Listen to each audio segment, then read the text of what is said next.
রেখা গুপ্তাকে যে দায়িত্ব দেওয়া হয়েছে সেটাও অন্যতম উদাহরণ হচ্ছে অন্তোদয়ের। তো পার্টি স্পষ্ট করছে যে পার্টি তার নীতি আদর্শর ওপর ভিত্তি করেই পার্টির দায়িত্ব দেওয়া, সংগঠনের দায়িত্ব দেওয়া এবং যে কোনো কারণে ব্যক্তিকে এগিয়ে নেওয়াটা বিশ্বাস করে। বিজেপি একটা এমন পার্টি, একমাত্র পার্টি, এটা নিয়ে কিন্তু বিজেপি তৃতীয় দেশকে কিন্তু মহিলা মুখ্যমন্ত্রী দিল। তাদের মাননীয় মুখ্যমন্ত্রী দিল্লির, তিনি লাগাতার বিভিন্ন দায়িত্বে থেকেছেন, পার্টির কাজ করেছেন, কর্মী থেকে নিয়ে নেতৃত্বের দেওয়া নির্দেশ মেনে চলেছেন এবং পার্টি দেখেছে যে এই কর্মীগুলোকেই আগের দিনে নিয়ে গেলে দেশের কাজকে, যে আমাদের স্বপ্ন 2047-এ বিকশিত ভারত, সেই কাজ পূরণ করা সম্ভব। এখানে নারী সুরক্ষা থেকে নিয়ে এবং নারীর উন্নয়ন সব কটাই কিন্তু রয়েছে। শুধু ভোটটা না, দেখুন বিজেপি কিন্তু ভোট কেন্দ্রিক রাজনীতি করে না। পার্টি যে কোনো কর্মী সে কবে এসছে, কবে থেকে করছে, সেটারও ঊর্ধ্বে উঠে সে পার্টির প্রতি দায়বদ্ধ কি নয়, সে সমাজ এবং রাষ্ট্রের প্রতি দায়বদ্ধ কি নয়, পার্টি এর ওপরই নিজের সিদ্ধান্ত গ্রহণ করবে। দেখুন, তৃণমূল নিজেই বিতর্কিত। তৃণমূল নিজের ঘর সামলাতে পারে না, অন্যের ঘরে ঢুকে গিয়ে দেখে কি চাল হয়েছে, ডাল হয়েছে, কী হয়েছে না হয়েছে। শুধু রাজনীতির জন্য মেয়েদেরকে আমরা সামনে এগিয়ে দিলাম, যেমন সিপিএম করে, কিছু হলেই মেয়েদেরকে সামনে এগিয়ে দেয়, তো সেটা আমরা করতে চাই না। মেয়েদের রেখা পাত্রকে যে আসন দেওয়া হলো কাউন্সিলরের পদ থেকে একেবারে সিএম এর আসন, তো সেক্ষেত্রে দেখা যাচ্ছে যারা দীর্ঘদিন ধরে, যারা সমর্থকরা ছিলেন, যারা বিজেপির বিধায়করা ছিলেন, তাদের মধ্যে একটা অসন্তোষ তৈরি হয়েছে। সেক্ষেত্রে কোনো রাজনৈতিক কৌশল বলে মনে করছেন, নাকি রেখা পাত্রের যে পুরনো ইতিহাস যদি আমরা ঘাঁটি, তিনি আরএসএস ব্যাকগ্রাউন্ড থেকে এবিভিপি করতেন, তো সেক্ষেত্রে তাকে হয়তো সেই কথা ভেবেই কি তাকে অগ্রাধিকার দিয়ে দেওয়া হলো? দেখুন, ভারতীয় জনতা পার্টি তার নীতির ওপর নির্দিষ্টভাবে মান্যতা দিয়ে চলে। পার্টিরই অন্যতম একটা নীতি আদর্শ হচ্ছে অন্তোদয়, মানে একদম নিচু শ্রেণীতে থাকা ব্যক্তিকেও একদম ওপরের দিকে নিয়ে আসা। আমাদের ভারতীয় জনতা পার্টি সাংগঠনিকভাবেও সেই চিন্তাভাবনা নিয়ে চলে। একদম নিচু সারি যে কর্মী, বুথ থেকে নিয়ে, মণ্ডল থেকে নিয়ে, জেলা, রাজ্য এবং বিভিন্ন দায়িত্ব যারা পালন করে আসে এবং পার্টি তাদের ওপর নজরদারি রাখে, সেই কার্যকর্তা কেমন কার্যকর্তা, তার সামনে রাষ্ট্র সর্বপ্রথম কি নয়, তার সামনে দ্বিতীয় তার সংগঠন কি নয়, সে নিজের ব্যক্তি স্বার্থকে সব থেকে দূরে সরিয়ে রাখে কিনা, এই বিষয়গুলোকে নজরে নিয়েই তার উপর গুরুদায়িত্ব দেওয়ার চেষ্টা করে। দিল্লির ক্ষেত্রে যে মাননীয় রেখা গুপ্তাকে যে দায়িত্ব দেওয়া হয়েছে সেটাও অন্যতম উদাহরণ হচ্ছে অন্তোদয়ের। তো পার্টি স্পষ্ট করছে যে পার্টি তার নীতি আদর্শর ওপর ভিত্তি করেই পার্টির দায়িত্ব দেওয়া, সংগঠনের দায়িত্ব দেওয়া এবং যে কোনো কারণে ব্যক্তিকে এগিয়ে নেওয়াটা বিশ্বাস করে। শুধু কি নীতি আদর্শ, কারণ আমরা যদি ইতিহাস দেখি তাহলে রেখা গুপ্তা যতবার বিধায়কের আসনে দাঁড়িয়েছেন, বেশিরভাগ ক্ষেত্রে তিনি সেখানে সফল হননি। সেক্ষেত্রে কি ভাবনা চিন্তা করে তাকে এত বড় একটা পদ দেওয়া হলো? দেখুন, আমি যতদূর জানি উনি দুবার বিধায়কের পদের জন্য দাঁড়িয়েছিলেন, জিততে পারেননি। দেখুন, ইলেকশানে হার জিত থাকে, কিন্তু একটা কর্মী যদি নিজের সর্বোচ্চ দিয়ে পরিশ্রম করছে রাষ্ট্র এবং সংগঠনের সাথে, আমাদের পার্টি শুধু একমাত্র পার্টি যেখানে তাকে এগিয়ে নিয়ে যাওয়া এবং তার কাঁধের ওপর ভরসা করে সংগঠনের কাজ করার দায়িত্ব তাকে দেয়। আমাদের মাননীয় মুখ্যমন্ত্রী দিল্লির, তিনি লাগাতার বিভিন্ন দায়িত্বে থেকেছেন, পার্টির কাজ করেছেন, কর্মী থেকে নিয়ে নেতৃত্বের দেওয়া নির্দেশ মেনে চলেছেন এবং পার্টি দেখেছে যে এই কর্মীগুলোকেই আগের দিনে নিয়ে গেলে দেশের কাজকে, যে আমাদের স্বপ্ন 2047-এ বিকশিত ভারত, সেই কাজ পূরণ করা সম্ভব। তাই ইয়াং কাঁধের ওপর এই দায়িত্বগুলো দিয়ে পার্টি নিজের কাজ আগে এগিয়ে নিয়ে যাচ্ছে এবং আমাদের বিশ্বাস আগামী দিনে, যেমন আমরা বলি ইউথ পাওয়ার নেশনস পাওয়ার, এই ইউথের ওপর বিশ্বাস করে দেশ কাজ করছে। আগামী দিনে আরও দেশকে ভালো জায়গা নিয়ে যেতে ইউথরা আরও ভালো কাজ করবে, এটাই বিশ্বাস করি। আপনি বললেন যে পার্টি হার জিত দেখে, সেক্ষেত্রে মুখ্যমন্ত্রী মমতা বন্দ্যোপাধ্যায় তিনি যখন নন্দীগ্রামে হেরে গিয়েছিলেন, তাহলে সেই প্রসঙ্গে বারবার টেনে নিয়ে আপনাদের বিরোধী দলনেতা শুভেন্দু অধিকারী এবং আপনারা বারবার মমতা বন্দ্যোপাধ্যায়কে কেন ইঙ্গিতপূর্ব আক্রমণ করেন? কারণ দেখুন, আমরা হার জিতটা অ্যাকসেপ্ট করতে শিখেছি। আমরা মনে করি নির্বাচনে হার জিতটা একটা অংশ, কিন্তু টিএমসির পক্ষ থেকে একটা যে ন্যারেটিভ সেট করা হয়েছিল, সততার প্রতীক, আনডিফিটেড মুখ্যমন্ত্রী, সেটাকে ভেঙেছেন মাননীয় আমাদের যিনি বিরোধী দলের বিধায়ক আছেন। সেই জন্য আমরা সেটাকে টার্গেট করি যে রাজনৈতিক ময়দানে আপনি যদি জনসাধারণের না হন, আপনি যদি নিজের ওপর একটা আলাদাভাবে কিছু ভেবে না যে আপনি সর্বোপরি, জনসাধারণ কিন্তু আপনাকে সঠিক পথ দেখিয়ে দেবে এবং জনসাধারণের দেওয়ার আশীর্বাদেই 1956 ভোটে মাননীয় বর্তমান মুখ্যমন্ত্রীকে আমাদের বিরোধী দলনেতা হারিয়ে প্রমাণ করেছেন যে গণদেবতা এই গণতান্ত্রিক দেশে সর্বোপরি আছেন। 26 বিধানসভা নির্বাচন রয়েছে, যদি বিজেপি জেতে তাহলে বিজেপির দীর্ঘদিনের যারা কর্মীকর্তারা রয়েছেন তাদেরকে আসন দেওয়া হবে, নাকি যারা সদ্যমাত্র তৃণমূল থেকে এসে বেশি বিজেপি এবং সাধারণ মানুষের ভালোবাসা পেয়েছেন তাদেরকেই আসন দেওয়া হবে? দেখুন, এই যে বেশি বিজেপি, কম বিজেপি, পুরনো বিজেপি, নতুন বিজেপি, বাঙালি অবাঙালি, এই যে বিভ্রান্তিকর পরিবেশ বিজেপির মধ্যে তৈরি করার চেষ্টা এবং ষড়যন্ত্র, এটা তৃণমূল এবং সিপিএমের।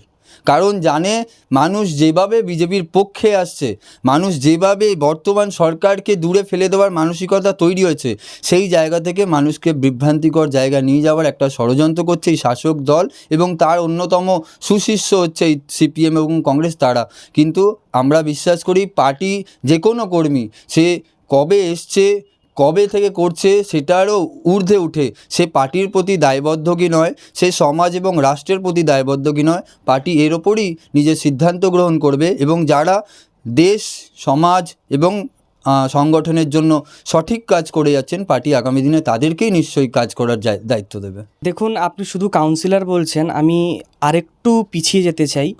উনি শুরু করেছেন কিন্তু ছাত্র রাজনীতি থেকে। উনি কিন্তু ডুসুতে ছাত্র রাজনীতি করে কাউন্সিলর হয়ে সাংগঠনিক বিভিন্ন পদ সামলে যুব মোর্চা থেকে, মহিলা মোর্চা থেকে নিয়ে রাজ্যের সাধারণ সম্পাদিকা বিজেপির, এবং তারপরে কিন্তু বিজেপির উনি টিকিটে নির্বাচন লড়ে আজকে উনি মুখ্যমন্ত্রী হয়েছেন। এটাই বিজেপি। আমরা কেন বলি পার্টি উইথ ডিফারেন্স?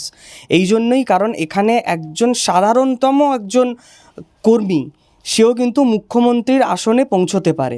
এখানে একটা বিধায়ক হতে গেলে, মন্ত্রী হতে গেলে বা কাউন্সিলরের টিকিট পেতে হলে কারো রেফারেন্সের দরকার পড়ে না।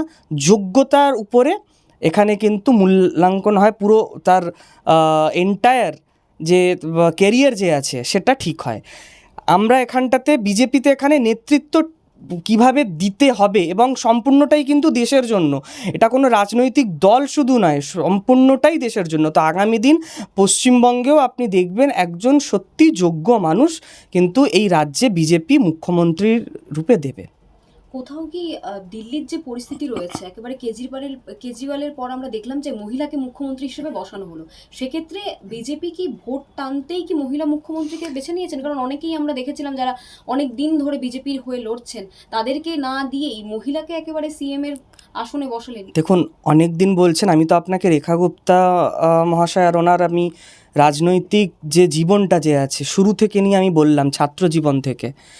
এবং মহিলা, দেখুন, বিজেপি একটা এমন পার্টি, একমাত্র পার্টি, এটা নিয়ে কিন্তু বিজেপি তৃতীয় দেশকে কিন্তু মহিলা মুখ্যমন্ত্রী দিল। প্রথম সুষমা স্বরাজ ছিলেন, তারপরে বসুন্ধরা রাজে ছিলেন রাজস্থানে, এবং তৃতীয় রেখা গুপ্তা। এবং বিভিন্ন রাজ্যে কিন্তু আমাদের উপমুখ্যমন্ত্রীর পদেও বসেছেন মহিলা।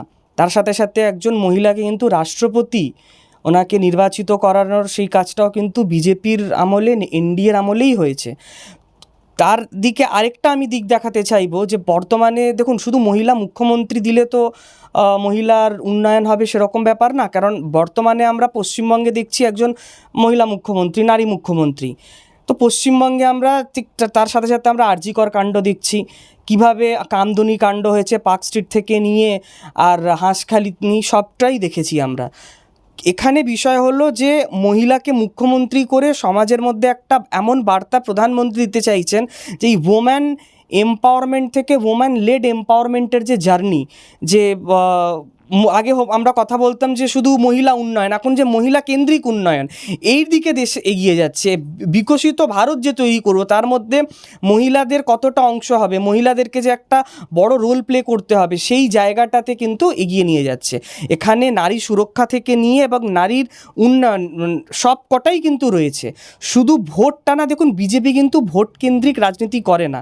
আমাদের লক্ষ্য কিন্তু বিকশিত ভারত 2047, সেই লক্ষ্য নিয়েই আমরা কাজ করছি। অন্যান্য রাজ্যের সাথে যদি আমরা কম্পেয়ার করি, তাহলে পশ্চিমবঙ্গে যুব মোর্চার যে মহিলা সদস্য, তাদের অ্যাক্টিভিটিস অনেকটাই কম। সেক্ষেত্রে আগামী যে 26 বিধানসভা নির্বাচন রয়েছে, তার জন্য বিজেপির যুব মোর্চাকে আরও কত বেশি অ্যাক্টিভ করতে হবে, বিশেষ করে মহিলাদের? দেখুন, যুব মোর্চা সাল 2021 পর থেকে প্রত্যেকটা ইস্যুকে, সেটা ডেঙ্গু ম্যালেরিয়া হোক বা সেটা কর্পোরেশনের দুর্নীতি হোক বা সেটা এসএসসির দুর্নীতি হোক, প্রত্যেকটা বিষয়কে নিয়ে কিন্তু মাঠে ময়দানে নেমেছে, রাস্তায় নেমেছে। তার সাথে সাথে আমরা দেখেছি যে আমি নিজেও যুব মোর্চার এবং আমি নিজেও অংশগ্রহণ করেছি। আমরা কিন্তু গ্রামে গ্রামেও গেছি, বাড়ি বাড়িও গেছি। সেটা সদস্যতা অভিযান হোক বা পঞ্চায়েত নির্বাচনের আগে সেই গ্রাম বাংলা তে গিয়ে প্রচার করা হোক বা লোকসভা নির্বাচনে যুব সম্মেলনের মাধ্যমে যুবদেরকে বিজেপির প্রতি একটা মানে আস্থাটাকে তৈরি করার বিষয় হোক, সব জায়গাতে কিন্তু যুব মোর্চা সেরকম একটা ঝাঁপিয়ে পড়েছে। আগামী দিন আপনি দেখবেন যুব মোর্চা কিন্তু আরও মানে একটা অ্যাগ্রেশন নিয়ে রাস্তার মধ্যে নামবে, যেহেতু কি এখন সংগঠনের কিছু আমাদের কাজ চলছে, সংগঠনের নির্বাচন চলছে, সংগঠন পর্ব চলছে, তাই হয়তো আপনি আমাদেরকে একটু কম দেখছেন। কিন্তু মহিলাদের একটু কম দেখা যায়। মহিলাদের আমি বলছি যে যুবতী বলছেন, আমাদের রাজ্যে কিন্তু বিভিন্ন জায়গায় জায়গায় যুবতী সম্মেলন হয়েছে প্রথমবার, যাদের বয়স 18 থেকে 35-এর মধ্যে রয়েছে এবং যারা কিন্তু মহিলা মোর্চাতে নেই, তারা যুব মোর্চার মধ্যে রয়েছে, তাদেরকে নিয়েও আমরা কার্যক্রম করেছি। কিন্তু দেখুন, আমরা শুধু রাজনীতির জন্য কাউকে সামনে করে দিলাম আর রাজনীতির লাভের জন্য তার জীবনটাকে একটা রিস্কের মধ্যে ফেলে এটা আমরা করতে চাই না। কারণ বর্তমানে যা পরিস্থিতি রাজ্যে, একটা যদি মহিলা, কিছুদিন আগেরকার ঘটনা, এই উত্তর কলকাতাতেই কিছুটা দূরে একটা মেয়েকে রাত্রের বেলায়, মেয়েটাকে কিছু পার্ক স্ট্রিটের ছেলে, রাজাবাজারের ছেলে বাইকে করে ওকে চেজ করেছে, ইভটিজিং করেছে, ওকে ধাক্কা দিয়েছে, ওকে মারধর করেছে, ওর ফ্যামিলিকে থ্রেট করছে। আমরা গিয়ে সেখানে তার সাথে দাঁড়িয়েছি। তো এই আমরা কমপ্লেন সব কিছুই করেছি। বলার মানে এটা যে শুধু রাজনীতির জন্য মেয়েদেরকে আমরা সামনে এগিয়ে দিলাম, যেমন সিপিএম করে, কিছু হলেই মেয়েদেরকে সামনে এগিয়ে দেয়, তো সেটা আমরা করতে চাই না। মেয়েদের পিছনে গিয়ে লুকোনো এটা আমাদের কাজ না, মেয়েদেরকে সুরক্ষা দেওয়াটা আমাদের কাজ। তাই জন্য তারা সংগঠনে বিভিন্ন কাজে রয়েছে, আমাদের সাথে তারা আছে, আমরা তাদেরকেও বিভিন্ন জায়গাতে আমরা প্রবাস করাচ্ছি, তারা কাজে লাগছে, তারা বাড়ি বাড়ি গিয়ে এই আরজিকর বিষয় নিয়ে তারা যুবতীদের সাথে তারা যোগাযোগ স্থাপন করছে। এবং আগামী দিন, কিছুদিন আর ওয়েট করুন, আপনি বৃহত্তর আন্দোলন রাস্তার মধ্যে, রাজপথে আপনি দেখতে পাবেন। কিন্তু কোথাও গিয়ে মনে হয় না যে এসএফআই আমরা দেখেছি একাধিক মহিলা নেত্রী এবং টিএমসিপি দেখেছি আমরা রাজন্না হালদার, সেক্ষেত্রে বিজেপি সেরকম কোনো রকম মুখ নেই, মহিলা মুখ নেই যুব মোর্চার মধ্যে। তো সেক্ষেত্রে তো সেই লড়াইয়ের ময়দান থেকে অনেকটা পিছিয়ে যেতে হলো বিজেপিকে। না দেখুন, এসএফআই এর সাথে যদি আপনি যুব মোর্চার তুলনা করছেন, তাহলে এই তুলনাটা আমার মনে হয় ভুল। প্রথম কারণ দেখুন, এসএফআই আর টিএমসিপির মধ্যে কী পার্থক্য? কোনোই পার্থক্য নেই, তারা তো ইন্ডিয়া অ্যালায়েন্সের জোট সঙ্গী। তো কোথাও এখানে কোথাও যদি আপনি খোঁজেন যে নেতৃত্বর বিষয়, দেখুন ওখানে নেতৃত্ব কিছু নেই। আপনি যাদের কথা বলছেন সেসব নেত্রী বাংলার জন্য তারা কি করেছে? তাদের কোনো অবদান নেই। আপনি কোনো দিন তাদেরকে দেখেছেন যে তাদেরকে অ্যারেস্ট করেছে বা রাজ্য সরকার তাদের বিরুদ্ধে কোনো স্টেপ নিয়েছে?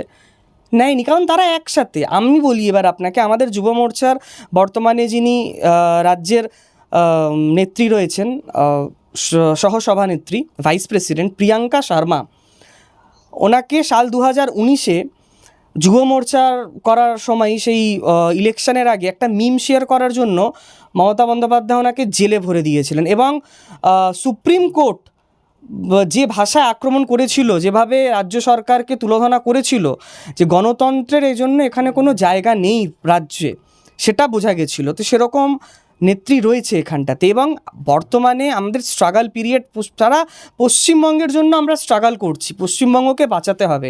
এখানে কে কত বড় নেতা হয়ে গেল, কে কত বড় কার সোশ্যাল মিডিয়াতে কত ফলোয়ার হয়ে গেল, হ্যাঁ সোশ্যাল মিডিয়াতে হয়তো অনেক ফলোয়ার হতে পারে বা অনেক লাইকস যেতে পারে বা অনেক ভিউজ হতে পারে, কিন্তু যদি মাঠে ময়দানের যদি কথা বলা হয়, তাহলে কিন্তু পাশে দাঁড়ানোর জন্য যুব মোর্চা রয়েছে, যুব মোর্চার নেত্রীরা রয়েছে।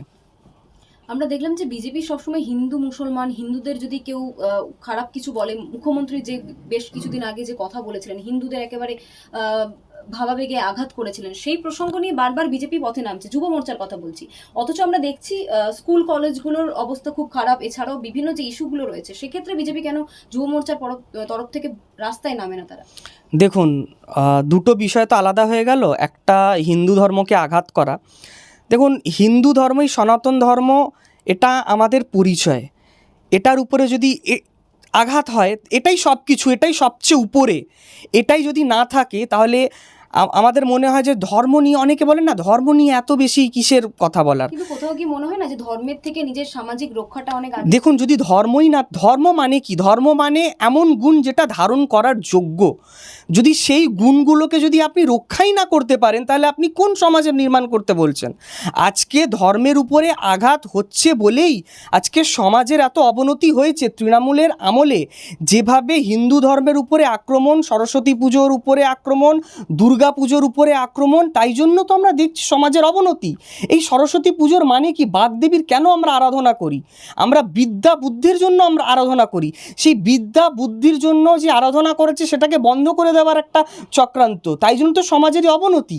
দুর্গা পুজোর উপরে একটা আক্রমণ করার চেষ্টা, দুর্গা পুজো বন্ধ করে দেওয়ার এমন ঘটনাও হয়েছে। কালী পুজোর বিসর্জন যাত্রার উপরে অ্যাটাক করা হয়েছে। কেন? কারণ এই যে একটা সমাজের একতা, আপনার মনে হবে সেই স্বাধীনতার আগে বিভিন্ন রাজ্যে বিভিন্ন নেতারা, বিভিন্ন এমন সমাজকর্মী বিভিন্ন উৎসব শুরু করেছিলেন, পুজো আরাধনা শুরু করেছিলেন। যেমন মহারাষ্ট্রের গণেশ উৎসব সেই সময় শুরু করা হয়েছিল। কেন? তখন সমাজকে ঐক্যবদ্ধ রাখার জন্য। কাদের বিরুদ্ধে? যে বাইরে থেকে যে আগ্রাসন হচ্ছে সেই আগ্রাসন থেকে বাঁচিয়ে রাখার জন্য। তো বর্তমান যে পরিস্থিতি রয়েছে, যেভাবে উর্দু কালচার, যেভাবে আরবি কালচার যেটা বেড়ে যাচ্ছে, এটা থেকে রক্ষা করার জন্য এই সনাতন ধর্মকেই পশ্চিমবঙ্গের মাটিতে, বীরেন্দ্রকৃষ্ণ ভদ্রের মাটিতে, স্বামী বিবেকানন্দর মাটিতে বাঁচিয়ে রাখাটা খুব দরকার। কারণ মনে রাখবেন, এই মাটিতেই দাঁড়িয়ে স্বামী বিবেকানন্দ স্লোগান তুলেছিলেন, গর্ব করে বলো আমি হিন্দু। তো তাদের সংস্কৃতি, যেই স্বপ্ন ওনারা দেখেছিলেন, সেই স্বপ্নকে বাঁচিয়ে রাখার সম্পূর্ণ দায়িত্ব পশ্চিমবঙ্গের মানুষের। এবং পশ্চিমবঙ্গের মানুষ 2,30,00,000 মানুষ বিজেপিকে ভোট দিয়ে নির্বাচিত করে প্রিন্সিপাল অপোজিশন পার্টি করে এনেছে। তাই আমাদের এটা দায়িত্ব যে এই কথাগুলোকে রাস্তার মধ্যে বলি, মানুষের কাছে নিয়ে যাই, এবং যেখানে যেখানে মমতা ব্যানার্জি এবং ওনার দল হিন্দু ধর্মের উপরে আঘাত নিয়ে আসবে, আমরা সেখানে সেখানে প্রতিবাদ করব। দ্বিতীয় বিষয়, আপনি বললেন শিক্ষার কথা। দেখুন, বিভিন্ন সময় আন্দোলন থেকে নিয়ে, রাস্তাতে নামার থেকে নিয়ে যুব মোর্চা করেছে। আমি বললাম আপনাকে, বিকাশ ভবন অভিযান থেকে নিয়ে, আর তারপরে 2020-তে নবান্ন অভিযান করা থেকে নিয়ে সব রকমের আন্দোলন, এসএসসি ভবন ঘেরাও করা, সব কিছুই আমরা করছি। এবং যা যা করার দরকার আছে এই যুব সমাজকে রক্ষা করার জন্য, সে সব কিছু বিজেপি করবে, এবং বিজেপির যে উইং যুব মোর্চা সেও করবে। বাংলা হান্টের আরও খবর দেখতে নজর রাখুন। বাংলা খবর মানেই বাংলা হান্ট।